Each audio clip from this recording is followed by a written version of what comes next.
And welcome back to another video. Yes, we're not on site. The actual footage was shot like a few weeks ago, and I'm just now getting to publishing it on YouTube. So I had the car there for about like 15 minutes. It was just a quick 1, 2, 3 steps so I can get the footage to post it on YouTube. So I'll just take you through the process on what I did to remove the paint transfer and how I did it and the tools and products and all that information. So let's get into it. All right, I'm actually not sure if you can see this because it's so bright outside, but there is basically paint transfer when the vehicle scraped a pull at an apartment. That's actually very typical for that to happen. So for starters, I'm just gonna wipe it down. This is Optimum No Rinse, diluted as a clay lube, but I'm using it real quick as a waterless wash just to clear the space out. Then I'm gonna use the same thing again. And I'm gonna clay it real quick. So I'm gonna lubricate the surface as well, both the paint and the clay media. And I'm just clay it and see if it pulls anything out of it. It probably won't. Sometimes it will, or it might pull out just a tiny bit of the paint transfer, but typically it's not. You'll need some type of polishing. And before you polish, which I'll show you in a bit, is that you might not even have to polish, depending on, I'm using the same towel because it doesn't matter. Okay, so before we get into polishing, we bring up the polisher, the pad, the compound, the polishers. We'll do one other step to see if we can eradicate these little blemishes here. Okay, so next step, I have this rapid remover adhesive remover. You could also use like goof off, but just to check, I'm gonna spray into the towel itself and just gently agitate, or not agitate, but gently work it into the surface here. I'm not putting that much down pressure. And I feel like it did pull off some of that color, so I'm actually gonna spray onto the surface. And just kind of let it catch it here so it doesn't fall onto the tire's wheel. And just let it sit there for just a few seconds. Just let it do its thing. And then I'm gonna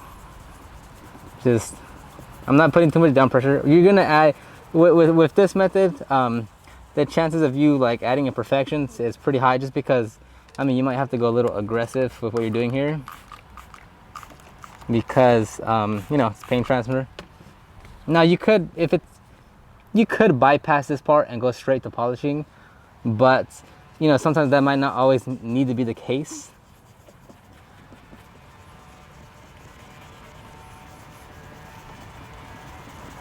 And it pulled off some of it, you know, nothing to really cry tears over. So I'm just kind of rinse it down again. Okay, so let's go ahead and hop on over to the polishing now. So I'm gonna just go ahead straight with a compound, just a two-step it. This is from Adam's Polisher's Compound. It's called Compound, very straightforward and clever. And I'm using an Oldberg cutting pad, 5.5 inch cutting pad on the Gritz Garage G15. Now I've actually never used this Adam's Polisher's Compound. So this is the first time in person that it kind of matches my color, my shirt. I don't need much, it's just this small little spot here. So, and you don't need to go overly crazy, overly aggressive. It's such a small little portion here. You don't need to like overly prime it. I could use a 3-inch. You could use it, actually I should have used a 3-inch to make it more realistic. But this is fine too. So, and I don't need to go overly aggressive because it's such a small section.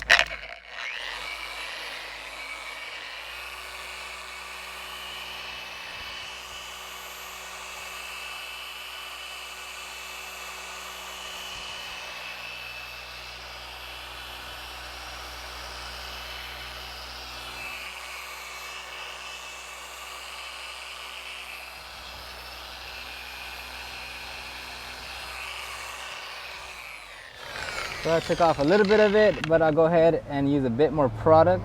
Dab, dab, dab, dab, dab. My ankles, my knees are being killed right now.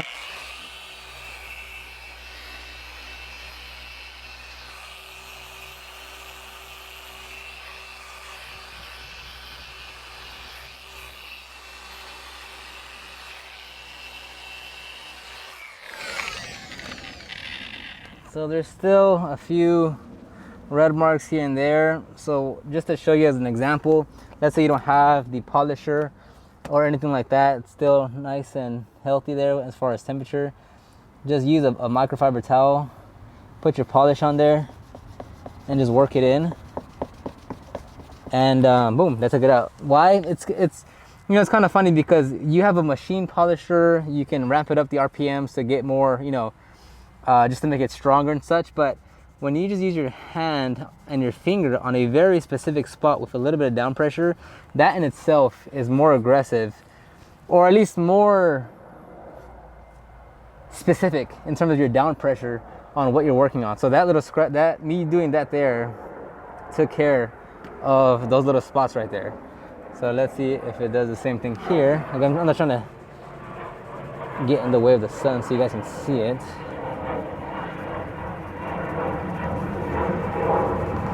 So I took care of that part a little better.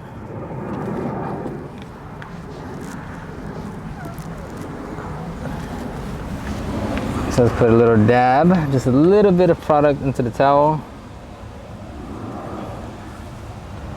Work it right here.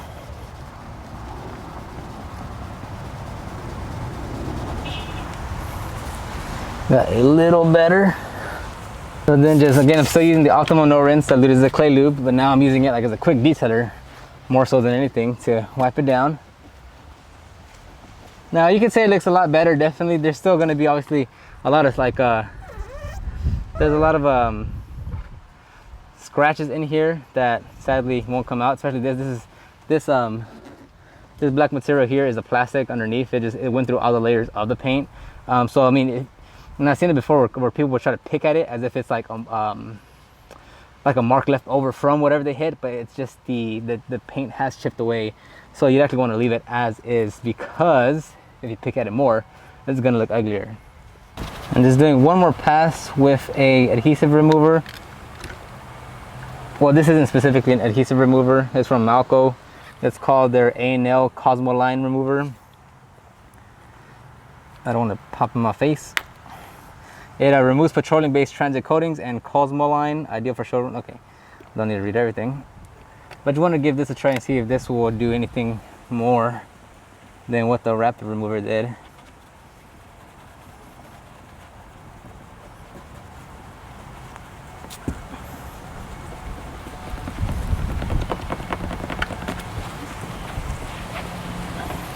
Just a light little blemish right here. I wonder if that's just because I suck at what I do, or if that's just gonna stay there now.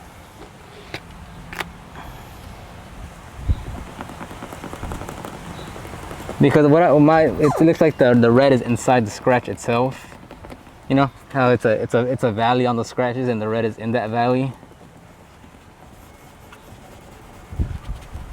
I'll be careful here, like don't like go super aggressive on these parts because you just end up chipping it a bit more.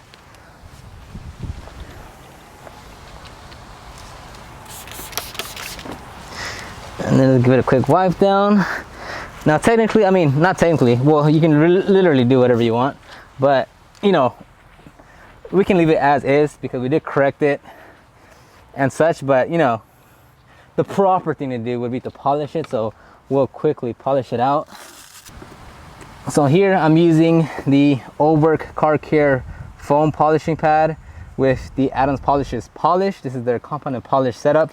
Again, you don't need that much, and I was using it not too long ago, so it's already primed. Speed 4.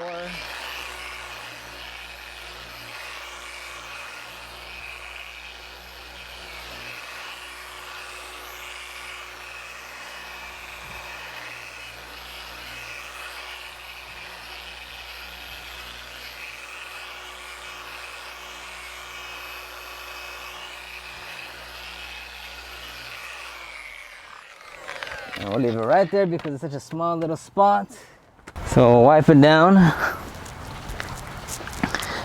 Then just to give it a bit more shine, we're using a Malco showroom shine spray. Gotta prime it first, obviously.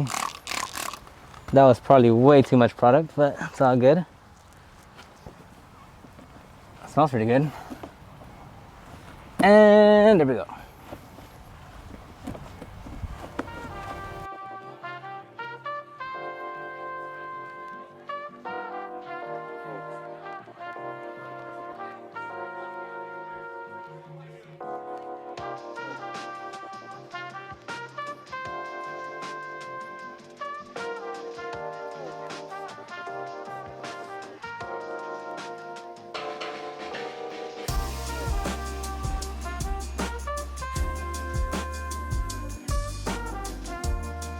And boom, there you go, a big difference. Now, it didn't remove literally every single last scratch in there because, well, it's actually, there was an actual hit to a metal pole. So there is going to be some damage to it that I can't remove. But for about like 10 minutes of work, came out great. Looks fantastic. Looks way better than it did before. If you have any comments, questions, concerns, leave those in the comment section down below.